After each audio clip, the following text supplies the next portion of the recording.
I recently got my hands on a DULENS 43, which is what you're watching me on right now.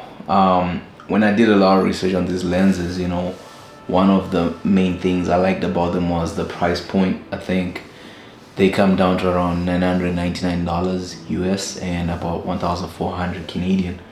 To call that affordable, I think you'd have to be making a certain level of income.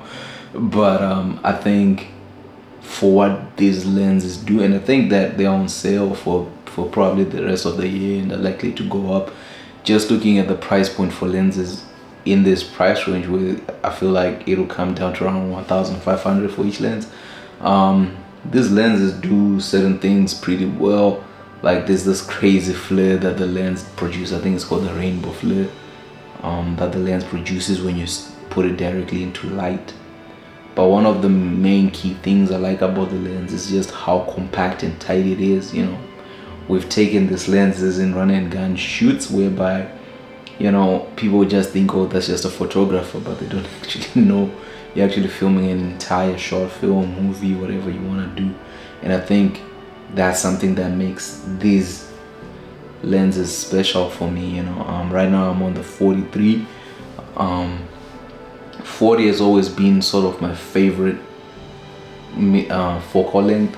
I like 35, but 40 always gives you that cut-in that you need, and it's wide enough, But I think one thing, when you're in small spaces, you want to have a wider lens, and sometimes I miss that. And I noticed that on DULENS they only have 5 lenses, so the 21 might come in handy for like small interior spaces or for people who like those wide angle shots. But right now it's also on a pre-order, so I don't know how much about that. I can't wait to test out the other focal length. They have like funky focal lengths like 31, 43, 58, 85, so it's a little bit funky. 21, but I think that in general the build quality of the lens is phenomenal. It's amazing. It goes down to T2.4 and then opens up f2.0, which I don't know how you gauge that, but yeah. Overall the lens performs well. Let me tell you a story. A neighbor had a dog, and his dog one day sat on a board, started to bark. Oh, oh, oh, oh. The dog cried so much. What I get is, you don't really hurt anybody, you just disappoint somebody. And the neighbor got concerned. He went to see his neighbor to ask about his dog and said, hey, do you not hear your dog crying? Do you not care about your dog? And the neighbor said, leave him there. And he noticed as he was leaving that the dog had a nail in his foot, and that's why he was crying. And the man said, hey, your dog has a nail in him, take it out. And the man said, leave him there. What I like about lighting is just how you can come up with different moods. Different time passed by, an hour, 2 hours.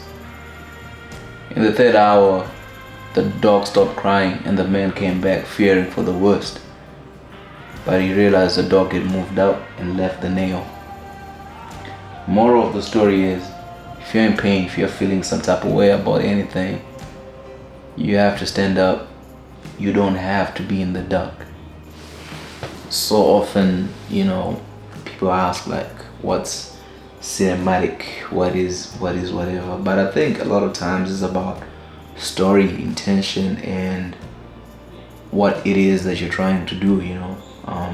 Right now I'm just creating different setups, different moods. We have the light coming from outside. It feels a little bit harsh, just because there's no diffusion on it. It's just coming straight up. And the other setups we have diffusion. I've been on this thing, I just saw it became a trend of no soft boxes.